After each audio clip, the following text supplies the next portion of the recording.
Whatal whātulu tātou tunu uli whai ungon nei wa yaso e se hisi whaopoponga o tātou tala fau mai Sāmoa.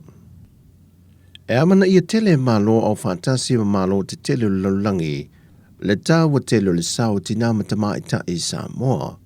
E le mahe ai ona tui nātua tusi tāua lo le tamaita i ampasa o le Unia Europa i le Pasifika i le malo Sāmoa. Le tamaita i a Barbara Blinkley.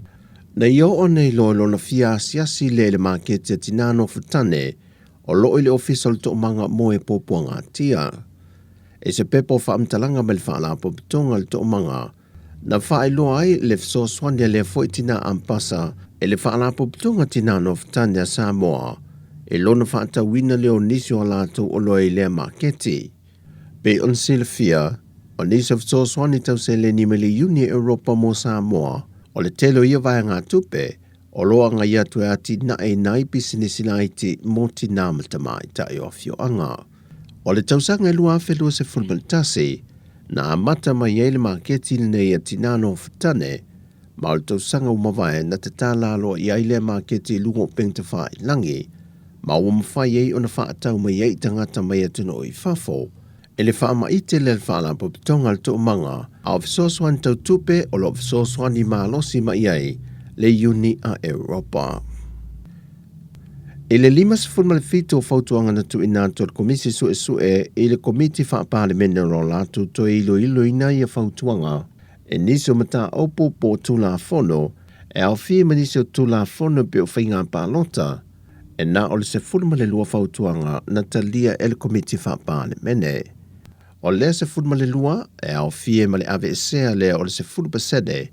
e le wha atoa ina le whai numero tina matama i tai, e le sao wha inga asui whai pule o le whono usua Sāmoa. O le mata au polo wha a waupe i e whelafula wha inga asui whai pule, ai o lo li lifa fina ngalo le to telo sui o le mota, e le wha leo ngā ina leo le se fulma sede, ai to e fo i lava le whainga tuai,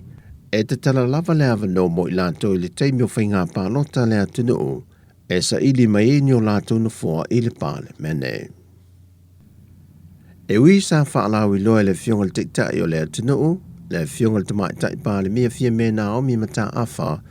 o le amatanga po le aso mua le masina le nei o ki topa, e a mata aloa ia e fesuia inga fōa lana ka peneta matulanga tofi, Fatase maltu esese ina leo o ta alonga malimtanga luenga wa onga, e na ia tu mo oti ma ese fo isa la taupu lenga.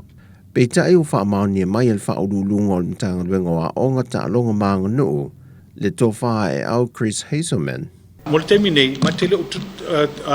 tau ese ala mato vanga o ta alonga. O lai ta ua mato o le meska sports ala to i o lai lalo ai le vai onga o le naunau ta inga si mai a uma vanga i o ta pena ai ia na fa pena na fa manino fa maoti ia fa pena foi na